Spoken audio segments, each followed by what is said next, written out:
Olá, crianças, como vocês estão? Tudo bem? Eu sou a professora Juliana e vamos para a nossa aula de língua portuguesa. Estamos trabalhando o capítulo Textos que nos fazem rir. Vimos lá piadas, charadas ou adivinhas, vimos oração e frase e agora estamos trabalhando o sujeito e o predicado das orações. Vamos à nossa sessão Mão na Massa. Lembrando, pessoal, que o que é o sujeito e o predicado? Vamos dar uma retomada. O sujeito e o predicado de uma oração. Para eu localizá-los na minha oração, primeiramente eu vou achar o verbo. O verbo é a ação que está acontecendo na minha frase, ok? Localizei o verbo. Eu vou perguntar lá para o meu verbo. Quem?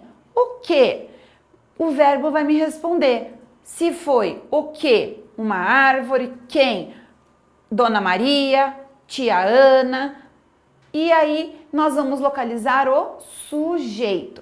Lembrando que o restante da minha oração é o predicado junto com o verbo, ok? Então vamos agora praticar aí um pouquinho. Transforme as seguintes frases nominais em orações. Puxa, professora, não me lembro qual a diferença entre oração e frase nominal. A frase nominal é aquela que tem sentido, porém não tem verbo. A oração é o enunciado que tem sentido, mas ele tem verbo. Lembra que a professora fez até o X lá para diferenciar um e o outro? Então vamos lá. Transforme as seguintes frases nominais em orações sem alterar seus significados. Lembre-se de que as frases que não apresentam verbos chamam-se frases nominais. Já as orações são enunciados de sentido completo que contém verbo. Primeira frase. Atenção ao filme. Como nós podemos transformar esta frase nominal em uma oração sem alterar o significado dela, sem alterar o sentido dela? Atenção ao filme. Uma sugestão que eu vou dar é: preste atenção ao filme. Então, aqui, letra A do exercício 1. Preste. Peraí, eu vou trocar de caneta que essa está ficando clara para vocês verem.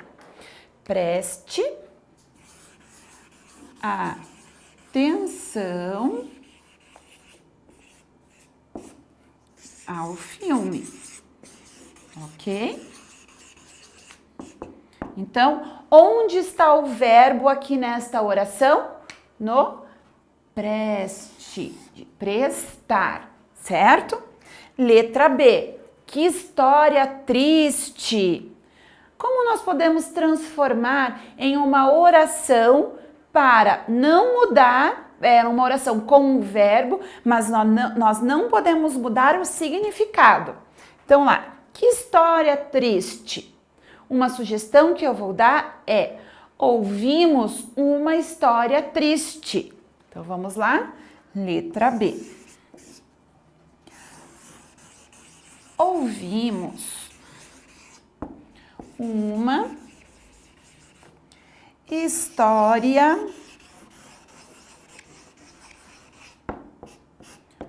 triste.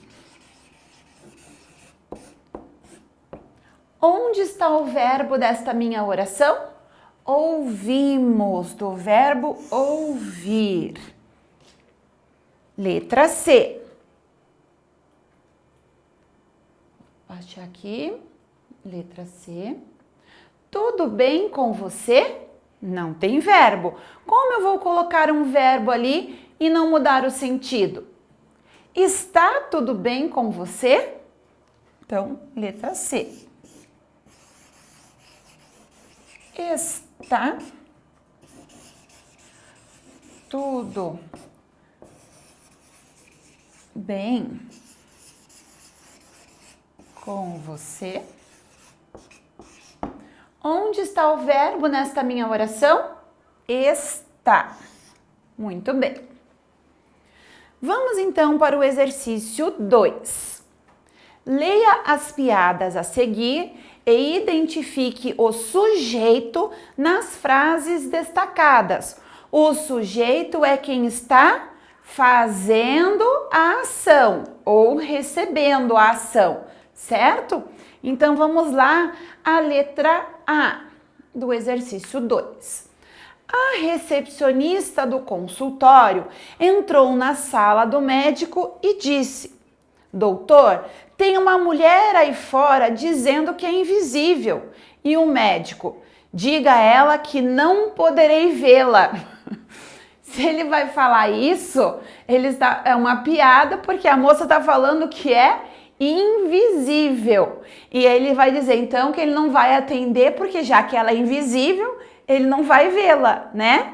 Mas a frase destacada é: a recepcionista do consultório entrou na sala e disse.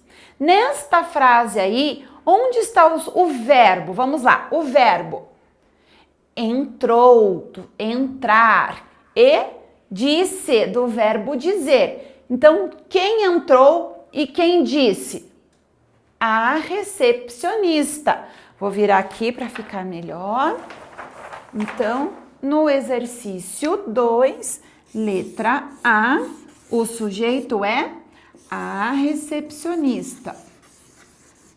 Recepcionista. Opa, não vai caber aqui, vou passar para a linha de baixo. Letra B. Na delegacia, peraí, só um pouquinho.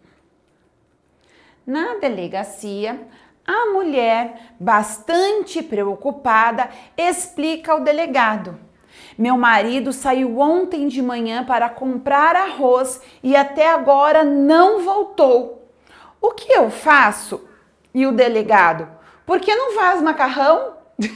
Ele está tirando sarro, né? Fazendo piadinha com o que a mulher reclamou. Ela questionou que o marido sumiu e aí, como se ela não tivesse outra coisa para comer. Na frase que está grifada, ou seja, que está marcada, qual é o sujeito? Meu marido saiu de manhã para comprar arroz e até agora não voltou. Qual é o sujeito? Meu marido. Letra B, meu marido.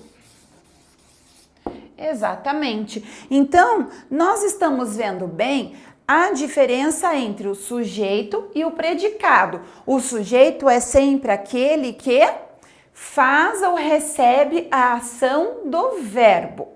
Olha lá a letra C. Um dia eu estava procurando minha touca, então eu disse: pai, não estou encontrando minha touca. E ele respondeu: não esquente a cabeça com isso. Também é uma piada, porque a touca iria esquentar e aí ficou com duplo sentido a frase. Então, na letra C, a frase grifada: um dia eu estava procurando minha touca. Qual é o verbo? Estava e procurando. Lembra que nós vimos que a oração pode ter dois verbos que se complementem, um dá sentido ao outro para então dar sentido à oração. Então, quem estava procurando? Eu. Então, o sujeito desta oração é eu. Letra D. Dois sapos estavam voando. De repente, um olha para o outro e diz: epa, sapo não voa. Verdade. E começaram a cair. No meio da queda, o outro sapo diz: ei, mas sapo não fala. É mesmo. E continuaram voando. A parte que está selecionada, ou seja, que está marcada é: 2 sapos estavam voando. Onde está o verbo desta oração? Estavam voando. São 2 verbos: estar e voar. Quem estava voando? 2 sapos. Então, na letra D, o sujeito, 2 sapos. E por fim, o exercício 3 nos diz o seguinte: recorte de jornais e revistas 5 frases com sujeitos e predicados. Então, você vai recortar 5 frases. Tem que ter o verbo para poder a gente fazer a pergunta para o sujeito e nós descobrirmos quem é o sujeito. Então, você vai recortar 5 frases com sujeitos e predicados. Em seguida, cole-as no espaço a seguir. Após colar, você vai circular os sujeitos de verde e vai circular os predicados de vermelho, ok? Então, ficou aí uma sugestão de atividade para você fazer. Obrigada pela sua atenção e cuidem-se. Tchau, tchau!